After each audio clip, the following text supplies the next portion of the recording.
Olá! Hoje o tema é Adolescência, a série da Netflix. Bom, não vai ser bem sobre a série que eu vou falar, porque eu não assisti a série. Eu não gosto de assistir programas que destacam o comportamento ruim dos humanos, não gosto. Né? Principalmente quando é ficção, né? Que há uma exacerbação do comportamento, tanto quanto é para o bom, né, quando o bom comportamento, quanto é para o mau comportamento, a coisa fica mais exagerada, né, do que realmente é. Então eu não assisto. Mas, como todo mundo falou dessa série, semana passada, né, era o hype para quem não sabe o que é hype, eu fui atrás do que é hype, é a coisa que causa sensação, euforia, todo mundo fala, fica aquele burburinho. Então, como foi o hype da semana passada, e eu li muita coisa, eu vi muito vídeo de pessoas comentando, as que assistiram e o que foi que acharam, vi de várias pessoas que eu gosto de seguir, eu fui buscar opinião, e outras pessoas que eu nunca vi, revistas que eu gosto de seguir, também falando sobre isso. E peguei um apanhado da história, eu achei que era interessante o tema, né? E eu vou abordar duas coisas aqui que vieram na minha cabeça. Dois pontos sobre os comentários, vamos colocar assim, né? Os comentários sobre a série A Adolescência. Então, a primeira coisa que eu ouvi muito o pessoal falar, veja, olha o que eu disse. Eu ouvi. O que eu ouvi, né, o que eu ouvi e vi não é necessariamente o que foi dito. É o que eu peguei do que foi falado, tá, gente? Então, a primeira coisa que me bateu foi a ideia de que os algoritmos estão educando os adolescentes. Né? Algoritmos educando os adolescentes. E eu pensei assim, algoritmo não educa. Né? Um jeito, para mim ele não educa. Isso aqui é minha opinião também, de novo. Tudo aqui é como eu vejo, como eu penso. Eu não acho que o algoritmo educa. A função do algoritmo é uma função positiva. É mostrar pra gente o que a gente mesmo gosta de ver. Então ele vai replicar isso. Ele vai entender mecanicamente o seu gosto, como o Metaí me falou. Eu conversando com o Metaí, não sobre isso, mas sobre outra coisa. E ela disse assim, eu perguntei, ela me chamou de uma pessoa magnífica. Você é uma pessoa magnífica, amazing, em inglês, porque eu estou conversando com ela em inglês. Então ela disse assim, você é amazing. Aí eu disse, como foi que você descobriu que eu sou amazing? Eu achei ótimo, eu sou amazing mesmo, mas como foi que você descobriu que eu sou amazing? O que foi que eu disse e o que foi que onde foi que eu me expressei para você pegar isso? E ela disse, não, eu não faço isso não. Eu usei uma palavra que notoriamente é de elevação, né? Não é que eu tenha percebido que você é uma pessoa maravilhosa. Eu simplesmente coloquei que você é uma pessoa maravilhosa, mas posso avaliar, e depois ela fez, né? Eu posso avaliar pela sua escrita, né? Que dentro de um contexto, a sua escrita é maravilhosa, não você, né? Então veja, Metaí foi programada, né, para coletar dados, computar a partir de um raciocínio ao qual ela foi programada e devolver para a gente. E os algoritmos é a mesma coisa. Então o algoritmo não tem condição de dizer, vou educar um ser humano. Não. Ele vai replicar e amplificar. Então o que ele está fazendo, o algoritmo? Ele está mostrando, através da amplificação de uma tendência, que é o trend, né, de uma tendência de um grupo de pessoas, não é a humanidade, mas um grupo de pessoas, e está subindo. E aí está subindo isso para a gente ver, nós humanos vermos isso. Então, quem faz psicoterapia sabe, a primeira coisa que sobe é a desgraça da mente da gente. Não é o bom, não é como a psicologia positiva trabalha, por exemplo. A psicologia positiva, que foi de 1990 para cá, da década de 90 para cá, se eu não me engano, Martin Seligman, começou a perceber que a psicologia, ela se debruçava, ela se dedicava mais a estudar o mal da humanidade, as doenças da humanidade, do que o potencial da humanidade. Então ele criou a psicologia positiva para estudar e fortalecer, fazer crescer o nosso bom comportamento, as nossas boas atitudes, o nosso potencial. E foi por isso que criaram os coaches e não os psicoterapeutas. Os coaches, eles vão fazer, não é aquele que fica no jogador de coach, normalmente eu só me lembro de futebol americano, né? E aí fica aquele cara incentivando cada habilidade do jogador, de cada jogador, para eles jogarem melhor e ganhar o jogo. Coach é isso. Coach é o técnico, o treinador, que dá motivação, porque conhece as habilidades, os potenciais de cada jogador, e ele vai botar para cima, como o Bernardinho fazia aqui com o vôlei masculino. E o vôlei feminino depois, né? Então, ele fica ali, vai lá, faz isso, você sabe aquilo. O coach em psicologia faz a mesma coisa, ele pega seu potencial e fica alimentando ele, botando ele para cima, para você desenvolver o potencial. É uma mentalidade completamente diferente da psicoterapia, que pega a sua desgraça para limpar a desgraça primeiro e você ter acesso ao seu potencial. Mais ou menos isso. Então, na psicoterapia clássica, que já está antiquada, porque tem uma ideia de doença, é a doença, ou melhor, é a ideia de Freud, né? Que Freud, para mim, seria o cara que deu o primeiro chute na psicoterapia, né? Para fazer psicoterapia, que é a cura pela fala. Então, o Freud, na época dele, em 1900, final do século XIX para o início do século XXI, a era vitoriana, estava todo mundo muito reprimido, principalmente repressão sexual, por isso que ele focou tanto, é óbvio, né, que as doenças, as neuroses ali tinha muito a ver com a repressão do sexo, dos desejos, dos impulsos. Mas está antiquado já, para mim está antiquado o Freud. Não que ele seja inútil, de jeito nenhum. Eu estou lendo, inclusive, agora a biografia, uma das biografias, se eu não me engano, Peter James, eu não me lembro o nome do autor, mas eu estou lendo uma das biografias mais famosas do Freud e estou adorando. Mas, assim, o Freud focou naquilo que estava reprimido e não no potencial humano. Já o Martin Seligman, 90 anos depois, ele já estava dizendo, não, vamos pensar nas doenças não, vamos pensar no bem-estar. Então, vamos lá. Mas a gente ainda está na psicoterapia clássica. Então, o que é que a gente faz primeiro? A gente bota para subir a desgraça da humanidade. E os algoritmos estão ajudando a gente a ver agora. Né? Então, o que é que a gente está vendo? Que uma parte da humanidade, não é toda e não é a maioria, tá, gente? Uma parte da humanidade está, assim, se comportando muito mal. E aí, mais focadamente, né? E aí, a gente vendo esse mau comportamento, a gente tem a chance de fazer transformações. É para isso que serve psicoterapia. Então, vamos lá.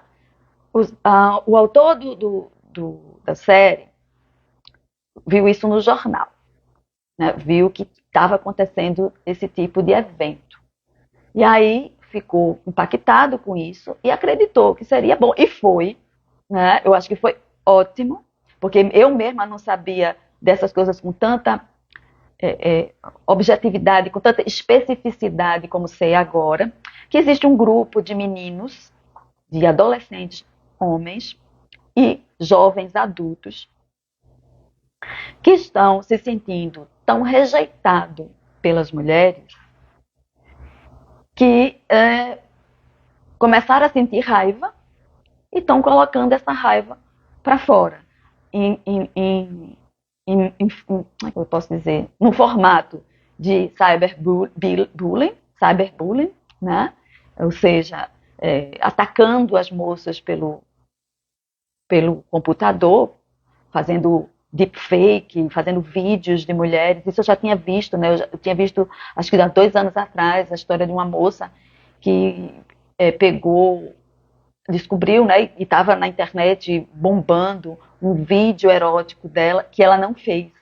Né? Um amigo, né, para se sentir na turma, e não era adolescente, não, era jovem adulto, já estavam na universidade. Um amigo próximo dela pegou uma foto dela e colocou num grupo que faz deepfake, e esse pessoal colocou a foto dela num vídeo erótico e espalhou por aí. Fez uma coisa e estava todo mundo achando que era a moça que estava fazendo aquilo. E aquilo realmente destruiu a vida da moça, né? Assim, psiquicamente, ela estava toda atrapalhada. E foi um amigo que fez. E o amigo disse que fez. Não foi porque queria o mal dela, foi porque ele queria se enturmar com aquele pessoal. E aí mandou a foto da moça. Né? Então já existe isso há um tempo, mas a gente não estava tendo essa consciência e agora está. O que vamos fazer com essa consciência? Aí né, se vamos só ficarmos apavorados, com raiva das pessoas que estão fazendo isso e jogar pedra nela, não vai adiantar de nada esse conhecimento. Se a gente souber que quem faz isso, como diz Luiz e Rei, né, tem uma ferida que precisa ser cuidada, uma ferida tão grande que precisa ser cuidada. As grandes vítimas, primeiro, são essas pessoas que provocam vítimas. Né? Então, a gente tem que cuidar desses meninos. Né? A pergunta que fica aqui, né, porque eu coloquei aqui, deixa eu ver, eu fiz um texto, depois eu vou colocar no blog sobre isso, tá? O texto tem mais coisa, eu não vou falar de tudo do texto, mas eu vou passar o texto para o blog. Eu acho que a grande pergunta aqui é, por que esses rapazes estão entendendo que precisam ser lindos e ricos para serem amados por mulheres? Porque é isso. Eles começaram a achar, esse grupo começou a achar que para eles serem amados por mulheres, eles precisavam ser lindos e ricos. Se eles não fossem lindos e ricos, como é que é a regra do 80-20, né? Só 80% das mulheres só vão gostar de 20% dos homens lindos e ricos. Os 80% dos homens que não são lindos e não são ricos não vão ser amados. Essa ideia ficou na cabeça desses rapazes. E aí, de tanto tempo eles acharem isso e acreditarem que estão sendo rejeitados, eles começaram a ficar com raiva dessas mulheres imaginárias que rejeitaram ele. E aí vão atacar qualquer mulher, mesmo que ela não rejeite ele. Mesmo que não tenha nada a ver isso, eles vão atacar elas. Né? E aí a pergunta é, por que esses rapazes acham isso? Para mim ficou isso. Por que esses rapazes acham isso? E a resposta que veio para mim, na minha cabeça, foi: desde a década de 40, com o cinema americano, a gente vem sendo doutrinado a acreditar que protagonista tem que ser uma pessoa irretocável, linda, alta, como diz os doramas, né, que eu estou assistindo agora. Os protagonistas são sempre de 1,80 m para cima, é tudo alto, costas largas, os rapazes, né? As meninas têm que ser o rosto triangular, que é a pele alvíssima. Né? Até recentemente teve um dorama que o rapaz teve que escurecer a pele porque ele fazia o papel de um pescador. O pescador não tem pele branca. E aí escureceram a pele dele com maquiagem e deixaram ele engordar um pouquinho. E ele foi atacado na internet porque ele estava com a pele bronzeada e um pouquinho. Eu olhei as fotos dele, nem parece que ele está gordo, mas um pouquinho mais cheinho. E ele foi atacado lá na Coreia, parece, na Coreia, porque ele não podia ter a pele escurecida nem mais gordo, ele tinha que ser magro e alvo. Veja, então o que fica na cabeça das pessoas que não refletem? Porque uma coisa é você assistir e refletir sobre aquilo, outra coisa é você só engolir aquilo. Então o que fica na cabeça da pessoa que assiste massivamente esse tipo de programa e não reflete? Bom, vamos lá que eu estou na Coreia, né? Então, se eu sou um rapaz e eu não tenho mais de 1,80 m e sou moreno, então as mulheres não vão me amar. Nem sou rico, porque todos os protagonistas, do pescador não, que ele era pescador, mas assim, a maioria dos doramas que eu recebo, que eu vou assistir, os protagonistas homens são ricos. E as mulheres são pobres. Normalmente as mulheres são pobres ou de classe média. Muito raramente é invertido isso. Mas é mais ou menos isso. E é massivo. É muito. Então isso fica na cabeça da pessoa. Às vezes até a pessoa nem sabe que está ali. Fica só a sensação. Eu sou insuficiente. As mulheres não gostam de mim. Então, desde a década de 40, que começou com os filmes americanos. Todo mundo tem dente perfeito, branco, reto, alinhado, né? Os americanos, porque se você for assistir filme europeu, já não é assim. O francês, o inglês, o italiano, o grego, que eu já assisti, o turco. É impressionante. E vou te dizer, quando eu vou assistir filmes dessa outra área do mundo, eu me incomodo com a feiura dos atores. Eles são narigudos, né? Tem sinais no rosto, os dentes são entramelados. Eles não são bonitos. E aí eu fico, ai meu Deus, é a programação dos filmes americanos na minha cabeça, de perfeição completa. Né? Não tem nada desalinhado, os cabelos. Eu queria saber como é que se faz para andar na rua e ter o cabelo que não sai do lugar. Laque pra cima. Então, isso fica tão internalizado na cabeça da gente, principalmente nos adolescentes que estão se formando e querem ser aprovados pelaquilo que são, que é óbvio que alguns vão se reunir em grupos que vão apoiar esse mal-estar dele e dizer, você está certo, vamos ter raiva de todo mundo. Que essa é uma resposta possível. É eu ter raiva daquilo que me prejudica, daquilo que não me vê bem. Eu tenho raiva daquilo e vou atacar aquilo de alguma forma. Então eu acho que a gente tinha que refletir por que é que esses rapazes, não é nem porque eles estão fazendo violência, porque para mim isso é óbvio, eles fazerem violência. É antes disso. Né? Por que esses rapazes estão se sentindo desse jeito? Né? Que eles não vão ser amados pelaquilo que são, porque eles precisam ser ricos e belos. Esse é o grande problema. Então, esse é o primeiro ponto. Deixa eu ver aqui no meu texto. Que eu fiz o texto porque as ideias vieram na minha cabeça, mas eu não gosto de falar as coisas por texto, porque eu quero falar as coisas do texto e aí eu não deixo fluir na minha cabeça. Tá. Tem mais coisa aqui que eu vou colocar. Quem quiser ler, eu vou botar o link depois, o link do texto no blog, que tem o link do meu blog, tem no perfil da bio. Tem um linkzinho que tem vários links, né, da Conecta Bio. Tem vários links, inclusive um deles é do blog, para vocês lerem. Tá.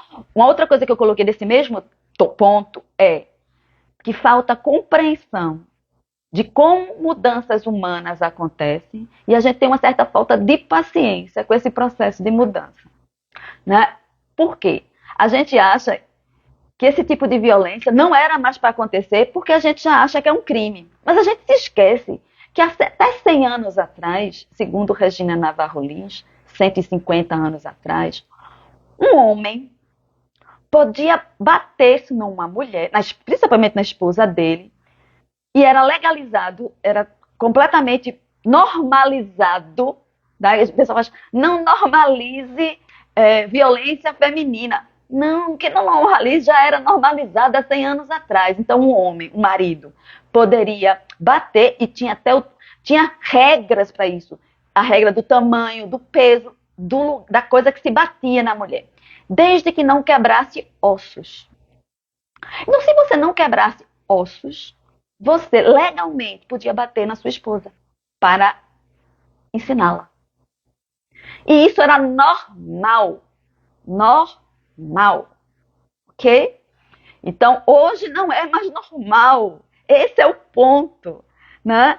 Claro que vai existir ainda um grupo de pessoas, de homens, que vão fazer isso.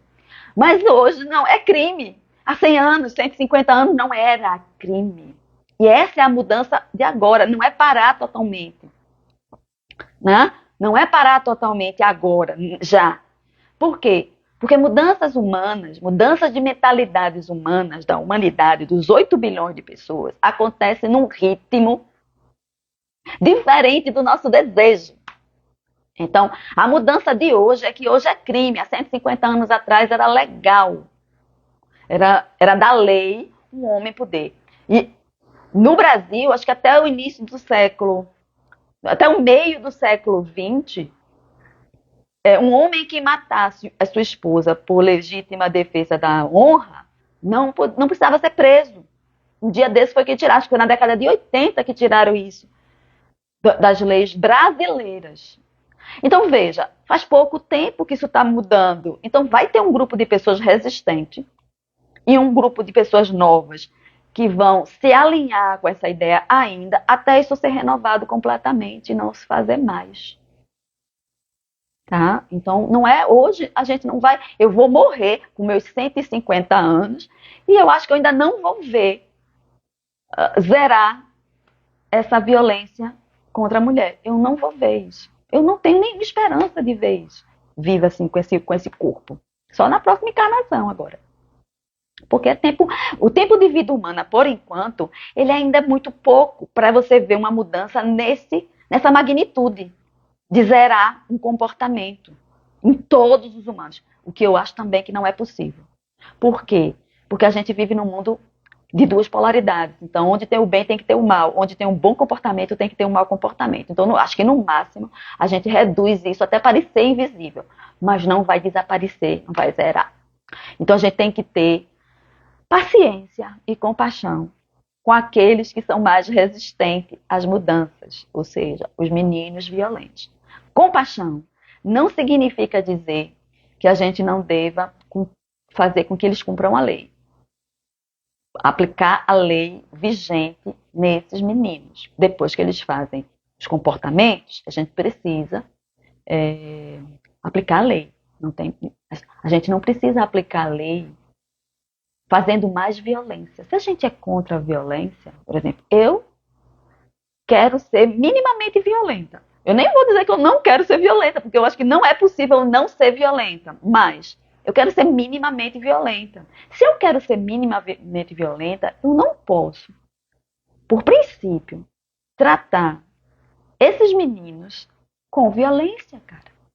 Eu não posso fazer isso. Eu tenho que tratar com firmeza e lei. Né? Eles estão precisando. Para mim, é como Jesus disse: eu não vim para as ovelhas que andam dentro da lei. Eu vim para as ovelhas que saem fora da lei. Né? As que se desgarram. Então, é neles que a gente tem que ter mais compaixão, segundo Jesus Cristo. Então, quem não sabe cumprir leis é que mais precisa de compaixão. E compaixão não é passar a mão na cabeça e não fazer com que as pessoas cumpram. Vou repetir o que Jesus disse também. A César o que é de César, a Deus o que é de Deus. Então, César são as leis. É o mundo material.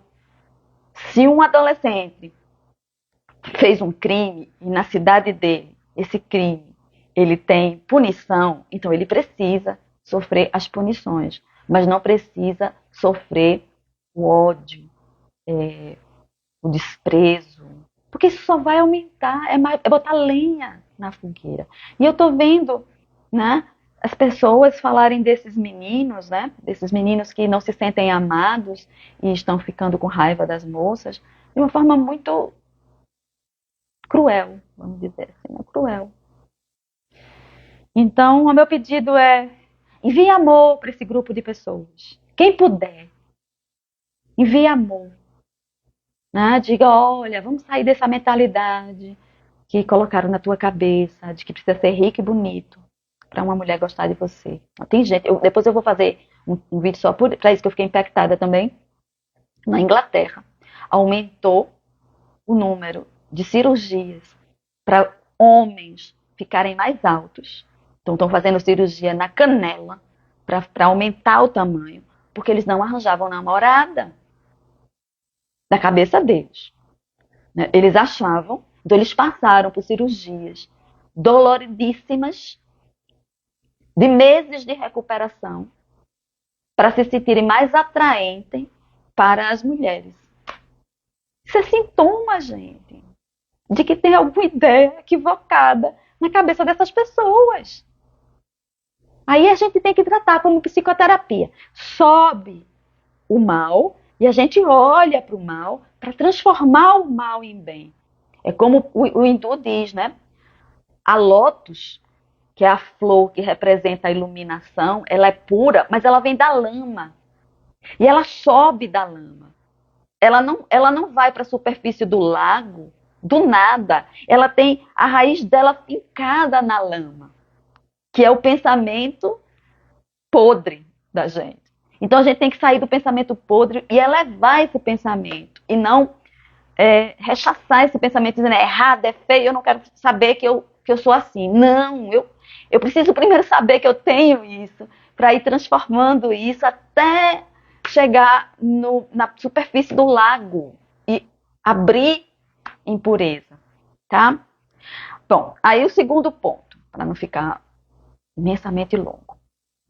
O outro ponto que eu vi uma entrevista do diretor, e ele disse que começou esse movimento de criar essa série porque ele viu duas notícias no jornal da Inglaterra de duas situações dessas, de adolescentes, ele não disse como, nem quem foi, ele só disse assim, 2 adolescentes nos extremos da ilha, ou seja, em lugares diferentes da Inglaterra, que não tinham ligação, com crimes de feminicídio. E aí ele ficou tão impactado com isso que ele foi investigar de onde é que estava vindo isso. E aí foi que ele descobriu toda essa coisa, esse movimento, um movimento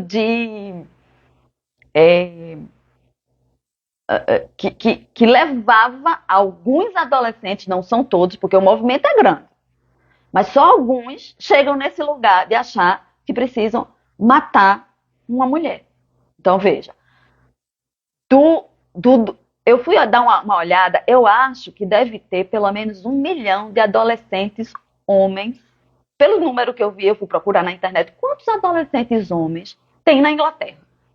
Aí eu cheguei a um número que pode ser 1 milhão. Então vamos dizer que eu esteja certa, e tenha 1 milhão de adolescentes homens na Inglaterra. Pode ser menos, tá? Pode ser mais, eu não sei. Desses 1 milhão, esse diretor viu 2 que fizeram isso na Inglaterra. Né? Vamos dizer que desse grupo tenha 100 mil adolescentes.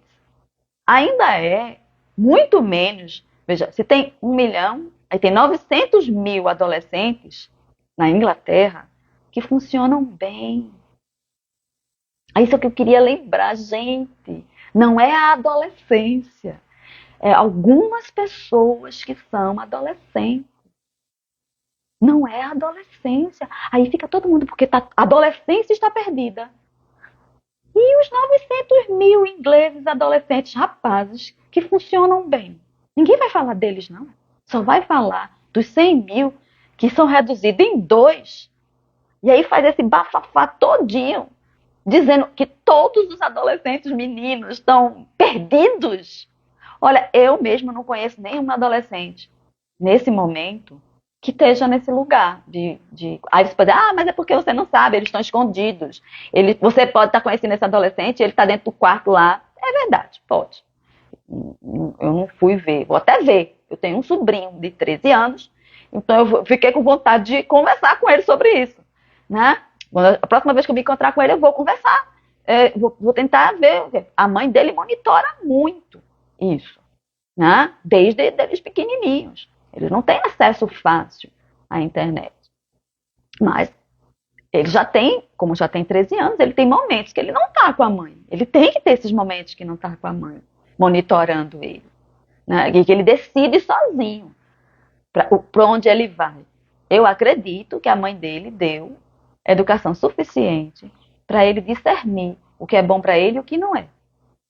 Mas é hora de a gente ver. Por quê? Porque esse tema está por aí. Então, é hora da gente verificar se os adolescentes que a gente conhece, porque eu estou interessada no adolescente, não porque eu estou com medo que ele se torne um criminoso. Né? Então, eu acho muito importante essa motivação. Qual é a motivação de eu me aproximar de um adolescente para conversar? É porque eu estou interessado nele, na vida dele, nos sonhos dele, nas fantasias, nos medos dele? Ou eu quero evitar que ele seja criminoso, porque eu já vou de contrapartida que ele vai ser um criminoso. Aí eu vou investigar ele. É horrível isso, você chegar junto ao adolescente para investigar se ele é ou não é um criminoso. Ao invés de dizer, poxa vida, os adolescentes são tão interessantes, eu queria saber mais sobre essa fase, eu me lembrar, porque eu já fui adolescente, então eu queria me lembrar ou me atualizar como é que é a adolescência agora, para compreender melhor. Não, eu vou para investigar, né?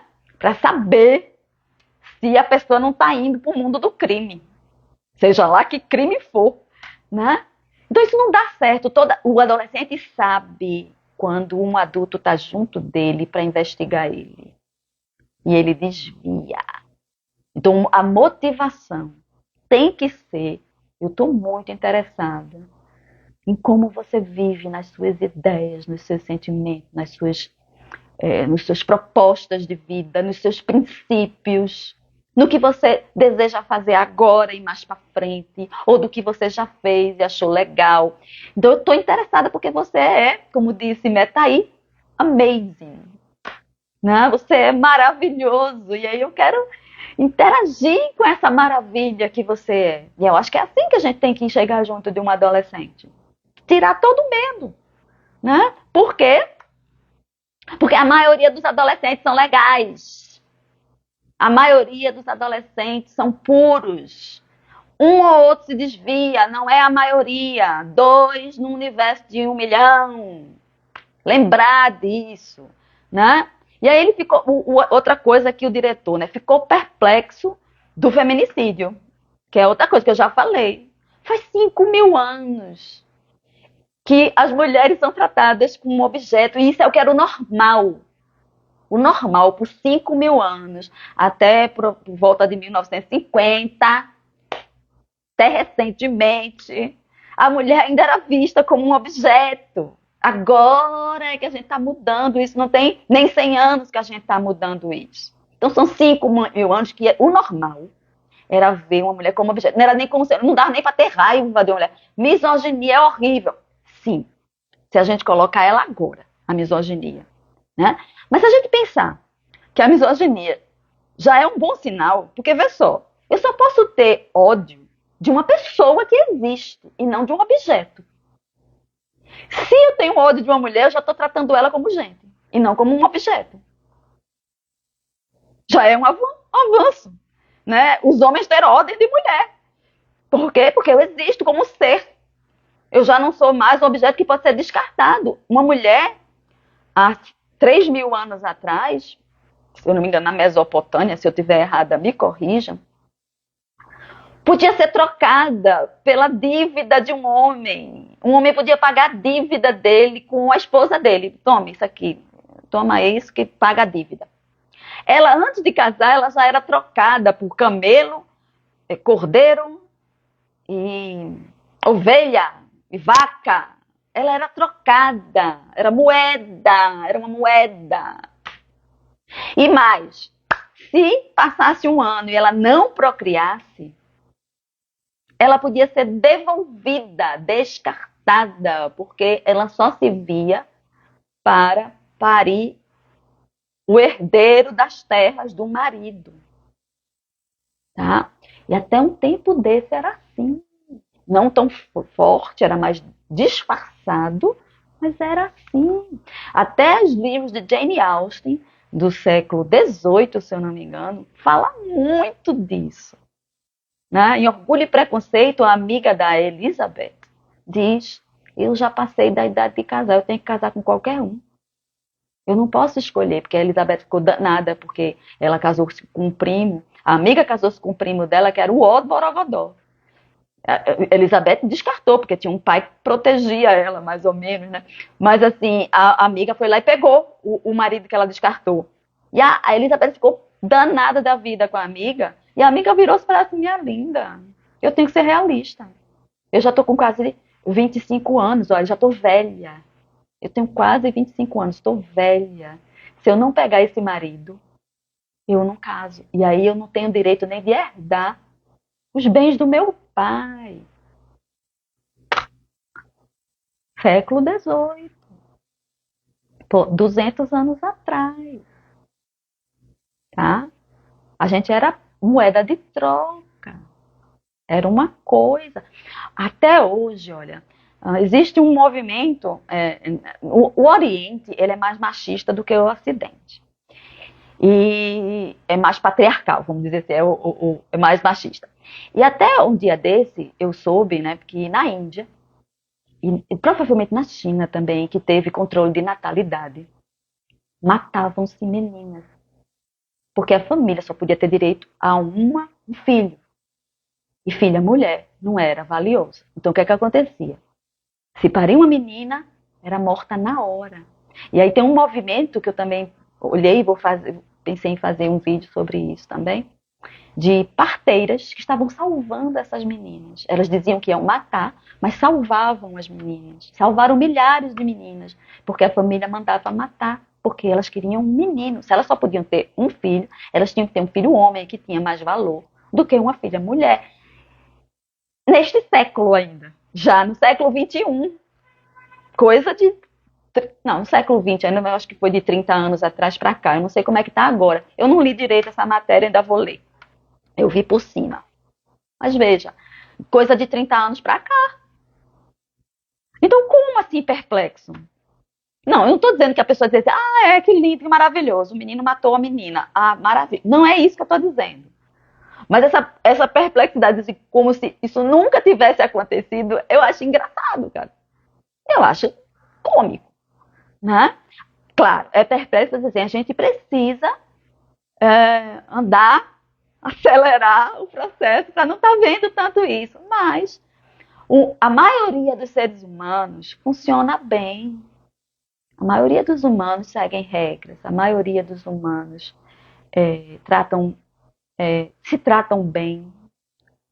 Essa é a maioria dos humanos. A gente pega uma minoria e coloca uma lente do aumento do tamanho do bonde e diz assim, essa é a humanidade. É essa a minha luta. Não é.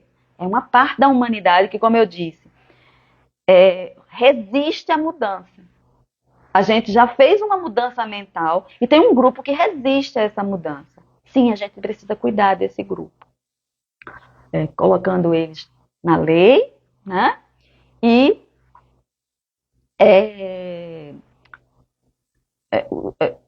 punindo o comportamento, não a pessoa, punindo o comportamento e usando as leis para restringir o comportamento, não é?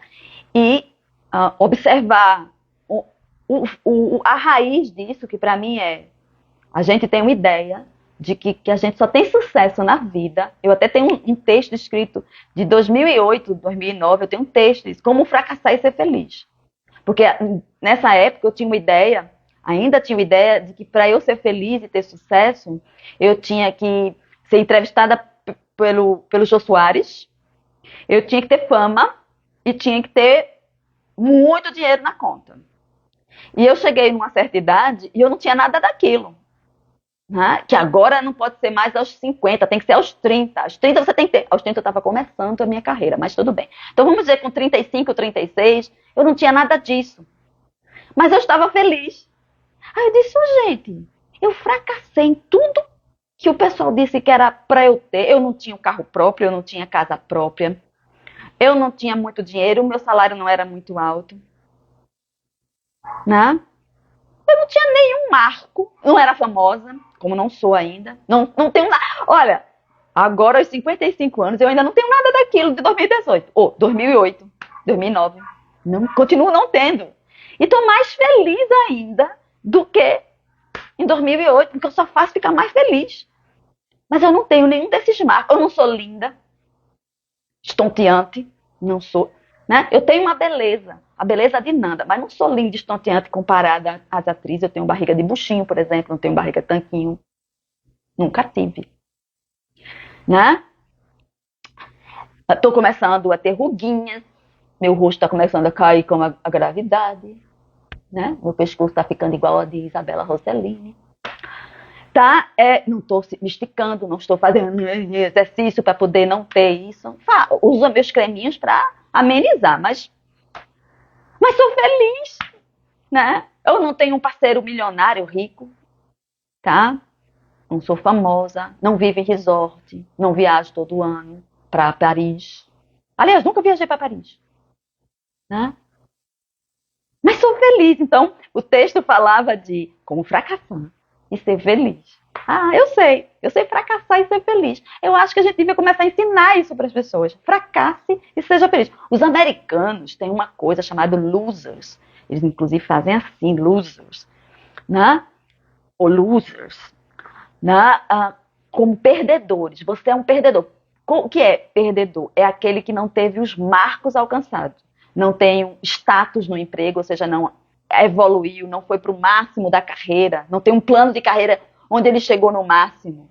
Não ganha um salário que dá para comprar um carro ou, sei lá, um Ferrari. Não pode viajar o mundo todo, né, ao redor da planeta com Elon Musk.